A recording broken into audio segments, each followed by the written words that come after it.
Okay, all right. Woo! Welcome back. Okay, this is Balcony Chat number 32.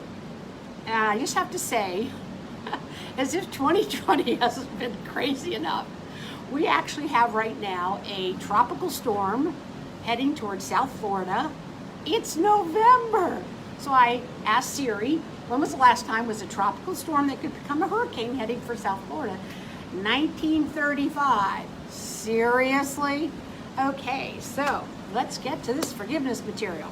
Today, I referenced revenge fantasies, thinking about what you wished happens to people bad that hurt you, and I'm going to teach you about the greatest form of revenge.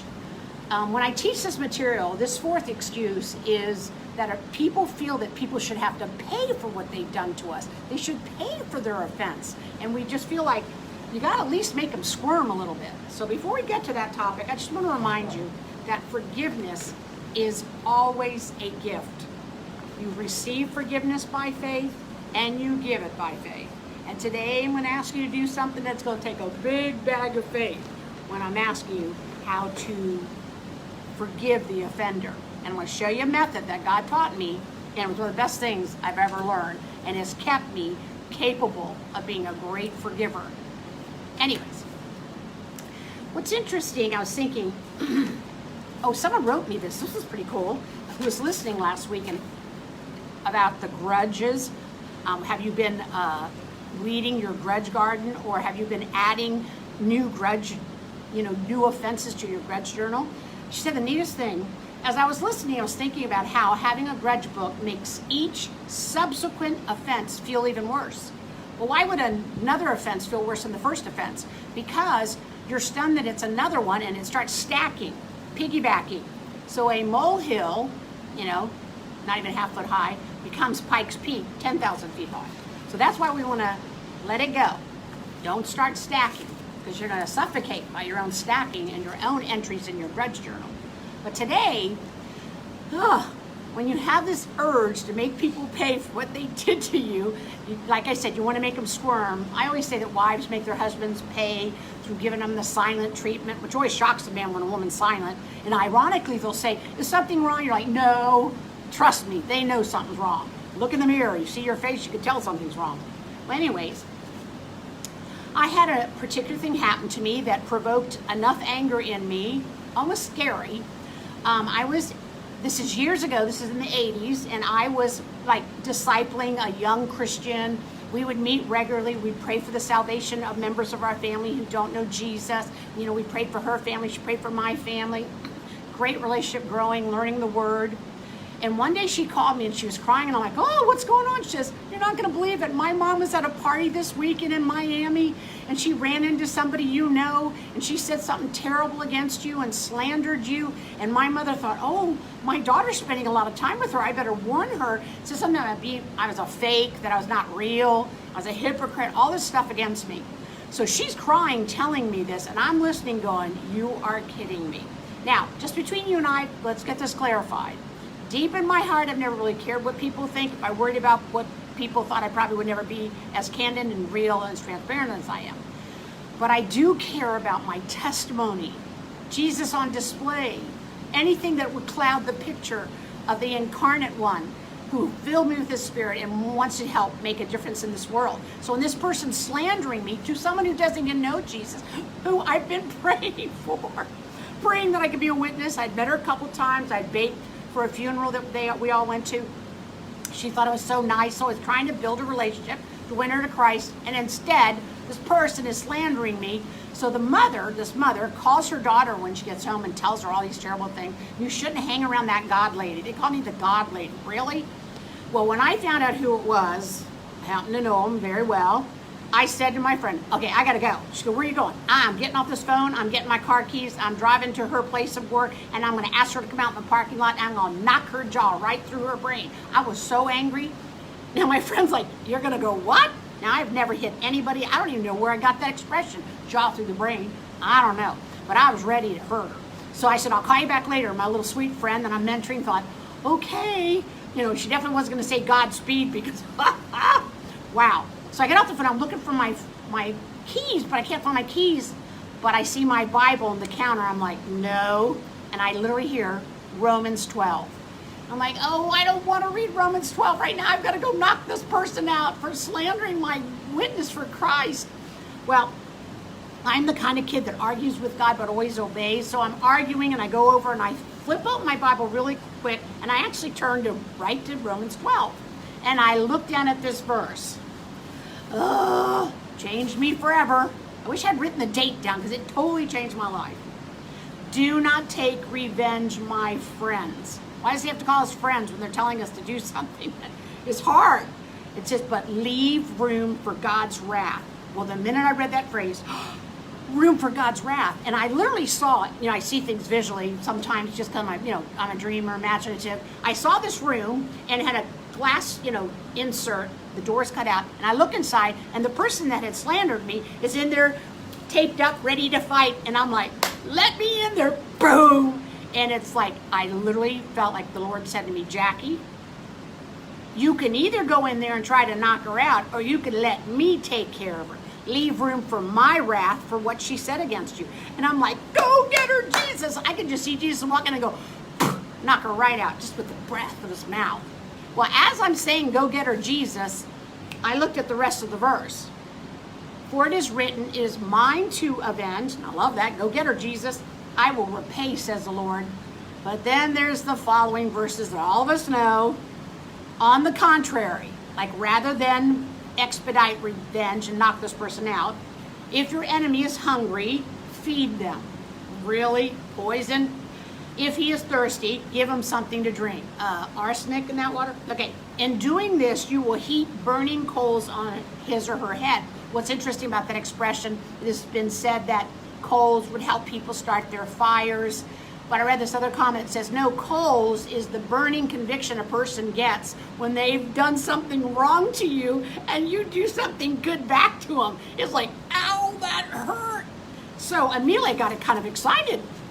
And it says, do not be overcome by evil, but overcome evil with good. Well, the next thought came to my mind was this beautiful frame I had seen with this little girl that I've been hanging with. We saw it at a store, and it was like this frame of shells, and we both love the beach. I'm like, oh, I'd love to get it. We turn it over, we see the price. We're like, we don't like it anymore, can't afford it. And I thought of it, and I thought, oh, wait a minute. Am I getting a gift? Am I going to get a gift because I am not going to knock this person out? And literally, when I looked down at the scripture again, I went, oh no, I'm buying the gift for her? Oh no, dear Jesus.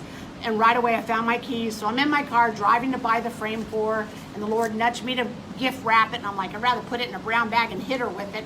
So I have it gift wrapped. And when I'm standing in line having it gift wrapped, this thought came to my mind, maybe you should take it to her husband's office and give it to him and just have her bring it home to her.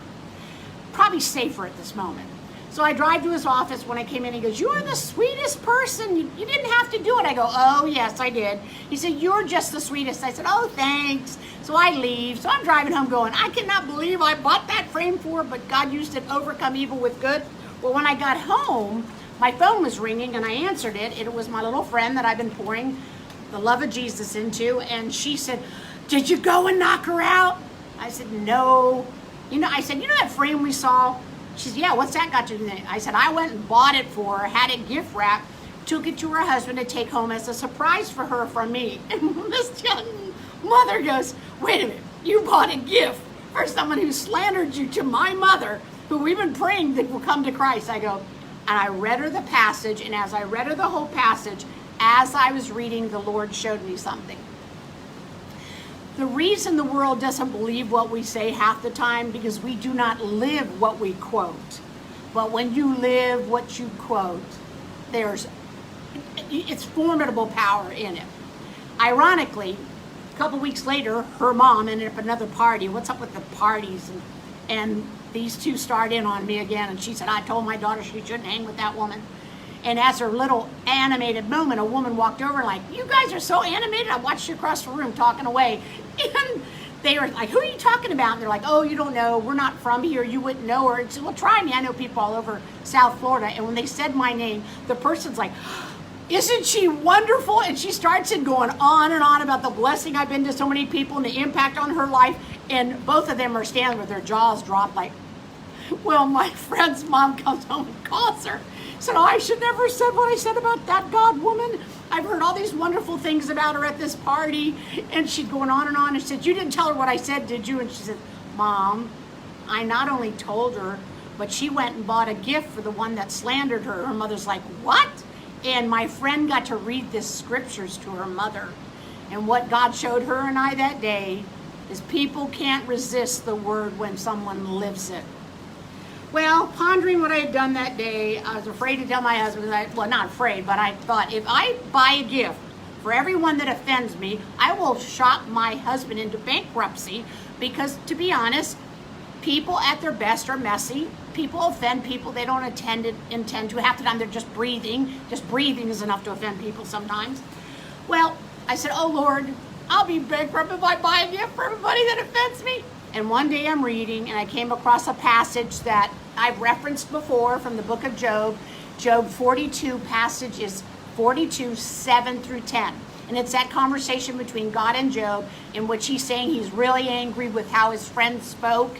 And Job's standing there going, me too. And he said, I told your friends to bring rams and lambs for a sacrifice to cover with the blood of those lambs their sin. But he said, but I want you to pray for them.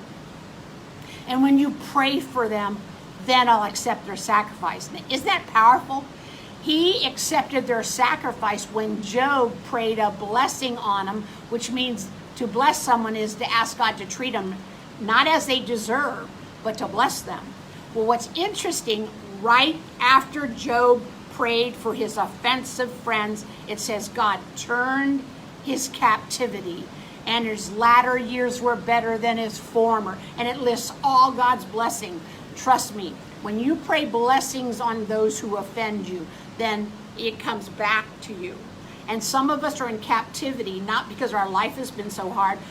What made it hard is we couldn't forgive what happened to us. So pray a blessing. So you're like, what are you talking about? Well, listen to this verse. Luke 6:28. Bless those who curse you. Have you ever heard anybody blessing back someone who cursed them? It says, pray for those who mistreat you. One of those translations is mistreat, harm, abuse. That's Luke 6:28. Well, think about this. Bless, pray. Well, right now you're going, I am not praying for this person. I'd rather run him over in a truck. I'd rather do anything than pray. Well, consider this. I wouldn't know what to pray. So, this is something you always can pray. God, please work in their life. Now, we're not saying God work in their life so they can come back and crawl across glass and beg our forgiveness. We're not talking about them to us. We're asking God to work in their life for God's glory, for their benefit. That's what blessings are. So, some of you are like, please don't make me pray that. Well, then stay stuck, stay in captivity, stay choked with the choke chain, stay in bondage. But I'm telling you, the moment you pray a blessing on the one who has offended you, and I do this constantly. I'll be staring at someone, they've said something ridiculous, I stare at them and I forgive them in Jesus' name. Right now, I'm staring right at them. They have no idea. I just let it go, Jackie. Do not rent property to that. Do not waste your limited day pass. Do not clog up the conduit of God's grace and love. Stop right now, Jackie. Well, I was considering how, for some of you, this is still pretty hard.